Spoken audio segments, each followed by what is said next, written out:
মহানগর এবং জেলা শ্রমিক দল আয়োজিত আজকের এই শ্রমিক সমাবেশে সম্মানিত সংগ্রামী শ্রমিক নেতা জনাব সালাউদ্দিন আহমেদ,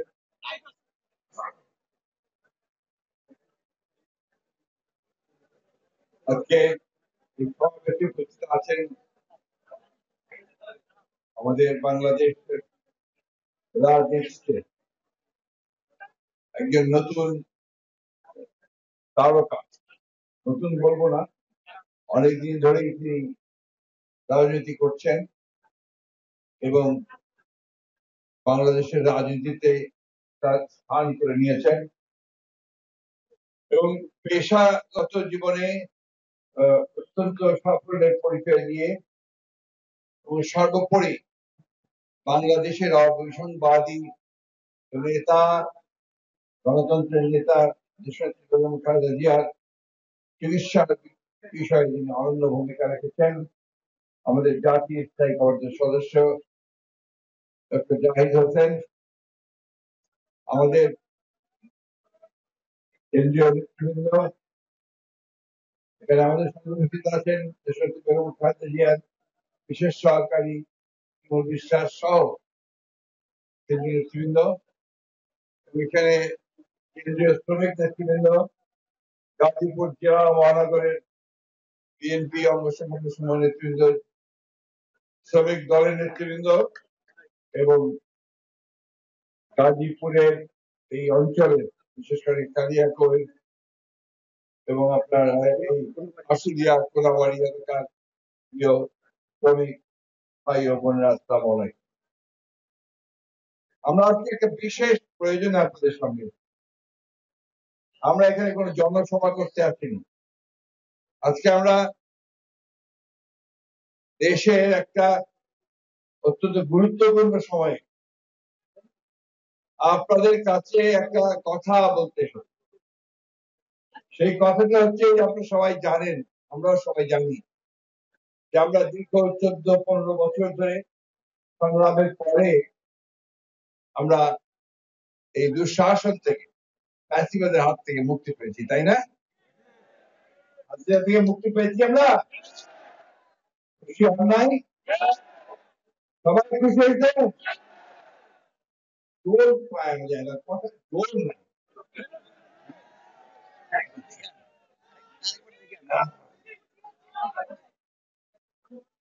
হাসিনা তো শুধু চলে যায় নাই তা না, সে পলাই গেছে না,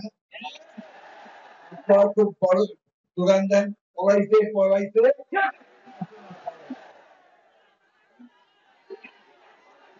কেমন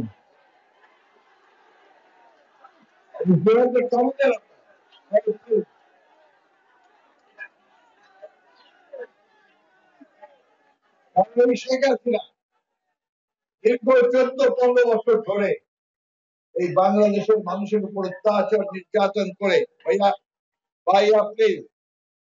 অত্যাচার নির্যাতন করে আমাদের অসংখ্য মানুষকে হত্যা করেছে, শ্রমিককে হত্যা করেছে, ছাত্র হত্যা করেছে, এমনকি তারা নারীদেরকে হত্যা করতে দ্বিধাবোধ করেনি। নিজে ক্ষমতায় থাকার জন্য প্রধানমন্ত্রী থাকবে, এই কারণে বাংলাদেশের সমস্ত রাষ্ট্র ব্যবস্থাকে ধ্বংস করে দিয়ে অংশ করার চেষ্টা করছে। এই সরকারের যে আপনার আমাদের রাষ্ট্রে, বাংলাদেশের রাষ্ট্রের যে বিভিন্ন প্রতিষ্ঠানগুলো আছে, বিশেষ করে পুলিশ বাহিনী, তাকে ব্যবহার করতে দেয় না, তাকে ব্যবহার করে, তাকে দিয়ে গুলি করে, হত্যা করে, মিথ্যা মামলা দিয়ে জেলে নিয়ে গিয়ে নির্যাতন করে, অত্যাচার করে বাংলাদেশের মানুষকে একটা ভীতির রাজত্বে নিয়ে গেছে। তাই সে যখন ছাত্র শ্রমিক জনতার আন্দোলনের মধ্যে দিয়ে পালিয়ে গেছে, তখন এই দেশের মানুষ হাফ ছেড়ে পাচ্ছে।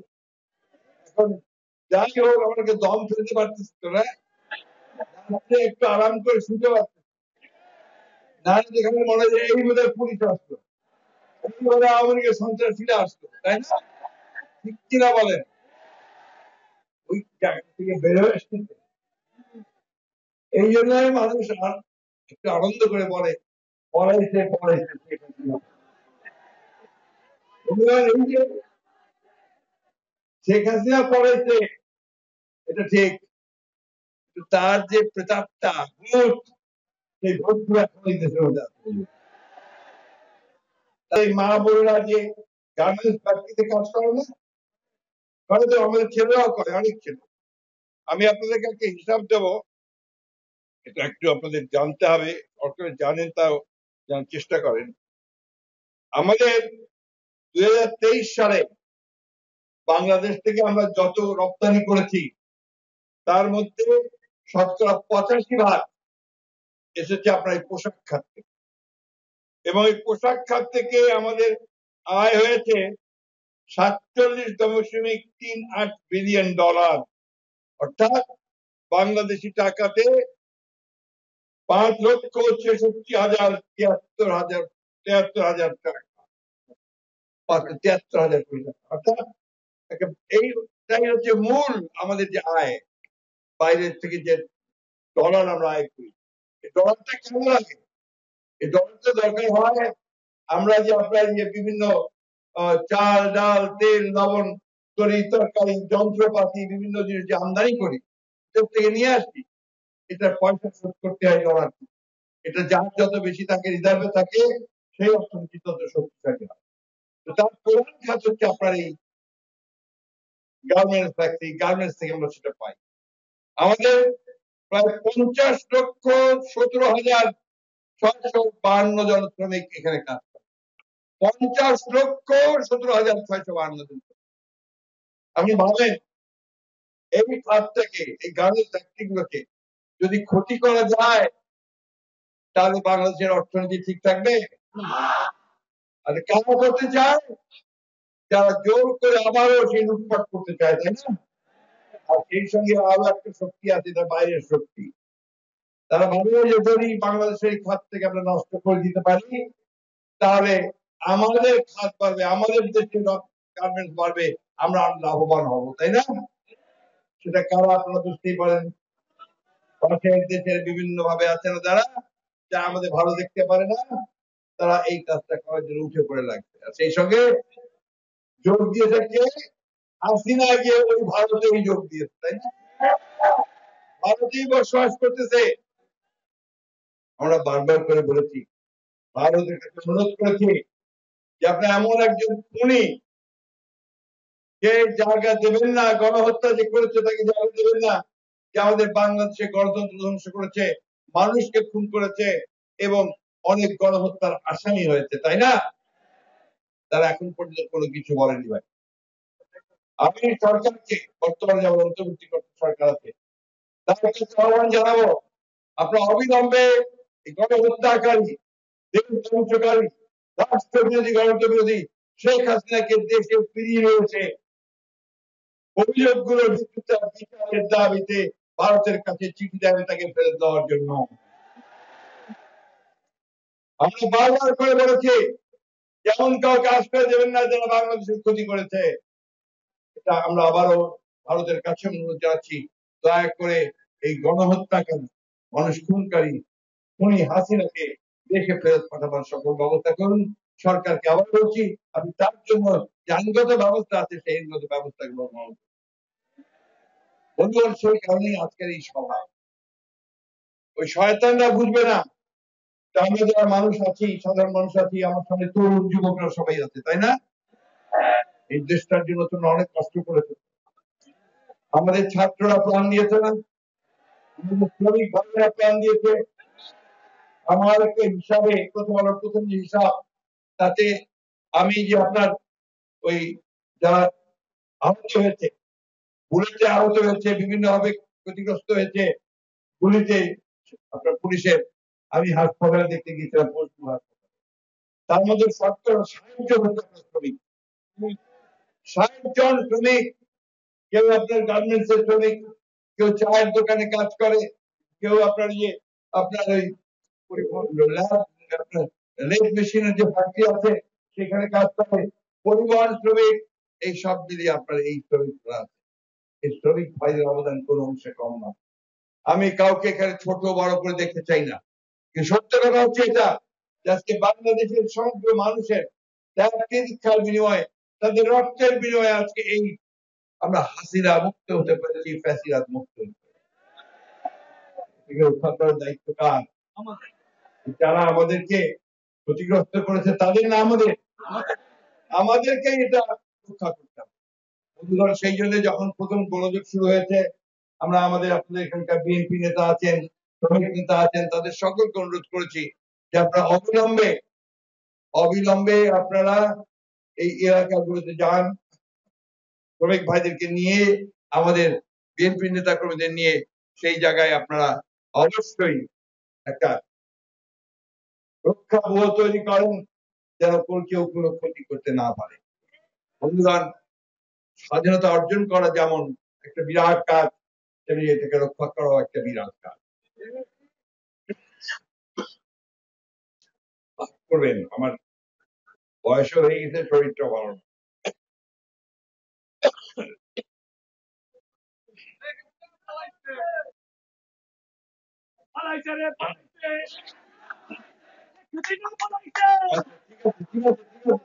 এখন থাকেন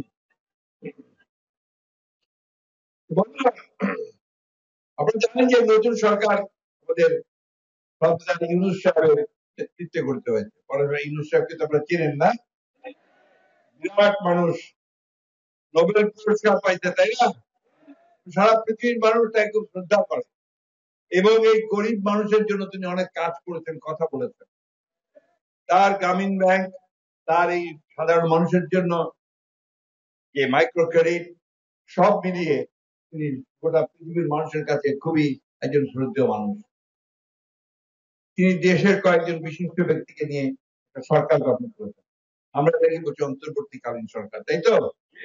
এই অন্তর্বর্তীকালীন সরকারকে আমরা দায়িত্ব দিয়েছি যে আপনারা খুব অল্প সময়ের মধ্যে এই যে আওয়ামী লীগ যে জঞ্জাল সৃষ্টি করেছে 15-16 বছরে, এই জঞ্জাল গুলোকে দূর করে দিয়ে একটা পরিবেশ তৈরি করেন যেখানে সমস্ত রাজনৈতিক দলগুলো তারা একটা নির্বাচন করতে পারবে এবং অবাধ সুষ্ঠু নির্বাচন হবে।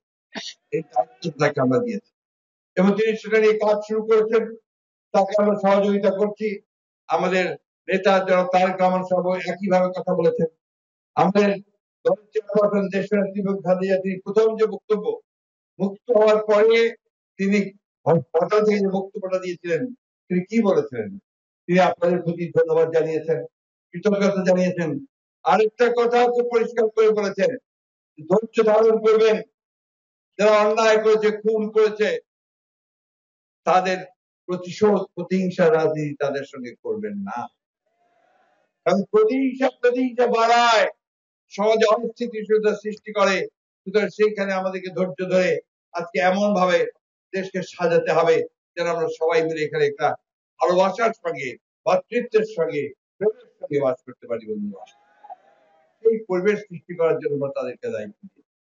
তারা শুরু করেছে, আমরা আশা করবো যে তারা অতি দ্রুত এই কাজটি শেষ করবেন, দেশে একটা সুন্দর পরিবেশ তৈরি করবেন, এবং যে পরিবেশের মধ্যে দিয়ে আমরা যেন সবাই রাজনৈতিক দলগুলো আমাদের যে বক্তব্য, আমাদের কথা নিয়ে জনগণের সামনে যেতে পারি, জনগণ সেটাকে বেছে নেবে, তাই না?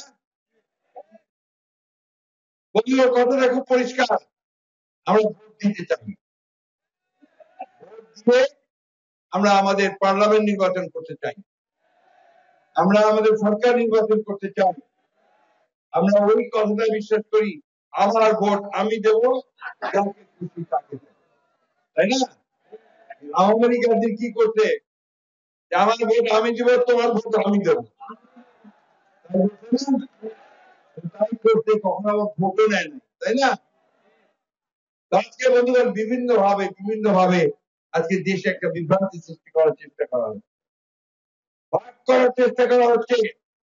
আমরা যে লড়াইটা করেছি গত 15-16 বছর ধরে, লড়াইটা সবাই ঐক্যবদ্ধ হয়ে করেছে। আমরা বারবার ডাক দিয়েছি জাতীয় ঐক্যের, আমাদের ভারপ্রাপ্ত চেয়ারম্যান সাহেব তারেক রহমান সাহেব জাতীয় ঐক্যের ডাক দিয়েছেন। আমরা সকল রাজনৈতিক দলগুলো একসাথে আমরা যুগপৎ সংগ্রাম করেছি, লড়াই করেছি, তাই না? আপনারা এখানে অনেক সংগ্রাম করছেন না? আপনারা অনেক হরতাল করছেন না? করছেন তো? তো সেটাকে ধরে রাখতে হবে তো। আবার আমাদেরকে হত্যা দেবেন নাকি? তাহলে আমাদেরকে ধৈর্য ধরতে হবে, ঐক্যবদ্ধ থাকতে হবে, এবং সবচেয়ে বড় যে কথাটা বললাম, যে এই গার্মেন্টস ফ্যাক্টরি গুলোকে, আমাদের অন্যান্য ফ্যাক্টরি গুলোকে আমাদেরকে রক্ষা করতে হবে। খুব দুঃখের কথা, আজকে আমি এখানে আসার আগেই আপনার প্রাণ গোষ্ঠীকে চিন, প্রাণের জুস, প্রাণের মশলা, এগুলো খুব পপুলার না, খুব বেশি চলে তো। তার যিনি মালিক আমাদের অফিসে আসছিলেন, খুব দুঃখ করে বললেন যে আমরা তো এখানে উৎপাদন করছি, সেই উৎপাদন ভারতের সঙ্গে পাল্লা দিয়ে আমরা বিদেশে রপ্তানি করতে পারি, কিন্তু এখন আমাদের বিরুদ্ধে ষড়যন্ত্র শুরু হয়েছে, আমাদের ফ্যাক্টরি গুলোতে গোলমাল করার চেষ্টা করা হচ্ছে, সেখানে আমরা কোনো প্রোটেকশন পাচ্ছি না। আমি অনুরোধ করবো সরকারকে যে আপনারা অতি দ্রুত এই সমস্ত শিল্প কলকারখানাগুলো, যেগুলো আপনার আমাদের অর্থনীতির সবচেয়ে বেশি অবদান রাখে, তাদেরকে রক্ষা করবার জন্য ব্যবস্থা গ্রহণ করুন। ভিত্তিতে, জরুরি ভিত্তিতে আপনারা এই ব্যবস্থা গ্রহণ করুন। আপনারা মালিকদের সঙ্গে, শ্রমিকদের সঙ্গে, শ্রমিক ভাইদের সঙ্গে সভা করুন, কথা বলুন, এবং তাদের মাধ্যমে এই দেশকে রক্ষা করার চেষ্টা করুন। আমি বক্তব্য দীর্ঘ করবো না, আমি আপনাদের সামনে আগের মতো জ্বালাময়ী বক্তৃতা করবো না। আমি শুধু একটা কথা আপনাদেরকে আবারও বলতে চাই, অনেক কষ্ট করে, ভাই একবার 1971 সালে আমরা স্বাধীনতা যুদ্ধ করেছিলাম, এখানে যে হাসান ভাই বসে আছেন আর অনেকে আছেন যারা আমরা স্বাধীনতা যুদ্ধ করেছি। সেদিন পাকিস্তান সেনাবাহিনীর বিরুদ্ধে, গণহত্যার বিরুদ্ধে আমরা মুখে দাঁড়িয়েছিলাম, এবং এই অঞ্চলে গাজীপুর ছিল একটা বড় একটা জায়গা যেখানে প্রতিরোধ সৃষ্টি হয়েছিল, পাকিস্তান সেনাবাহিনীর বিরুদ্ধে সেদিন মানুষ রেখে দাঁড়িয়েছিল, তাই না? তখন আওয়ামী লীগ 72 সালে ক্ষমতায় এসে আমাদের সেই স্বপ্নকে, চেতনাকে সে ধ্বংস করে দিয়েছিল।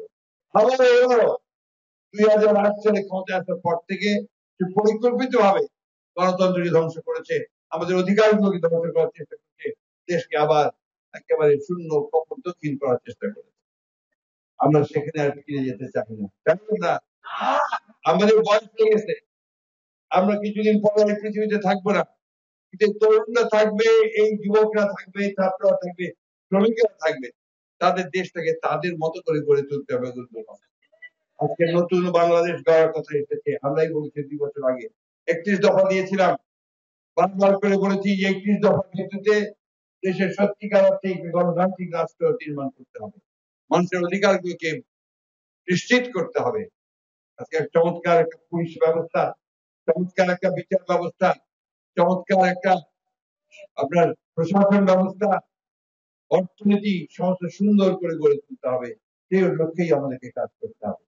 আসুন আজকে আমরা সেই শপথ নেই যে এখন আমরা আমাদের কলকারখানাগুলোকে আমরা রক্ষা করবো, আমাদের শ্রমিকদের সঙ্গে, মালিকদের সঙ্গে আমরা ঐক্যবদ্ধ হয়ে কাজ করবো, এবং সেটাই হোক এখন এই মুহূর্তে আমাদের সংগ্রাম। আর চোখ কান সোজা রাখা, একসাথে কাজ করার জন্য করতে হবে, আর শত্রুরা আবার যেন আমাদেরকে ক্ষতি করতে না পারে, বাংলাদেশ স্বাধীনতা কেড়ে নিতে পারে, তার জন্য আমাদেরকে ঐক্যবদ্ধ হয়ে সতর্ক থাকতে হবে।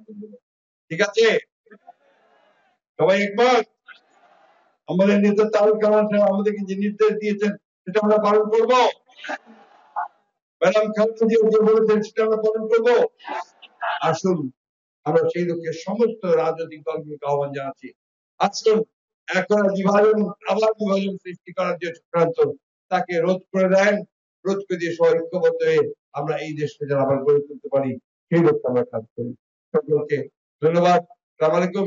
শ্রমিক ভাইদেরকে আমি বিশেষভাবে ধন্যবাদ জানাচ্ছি। ভালো থাকবেন, সুস্থ থাকবেন। আসসালামু আলাইকুম।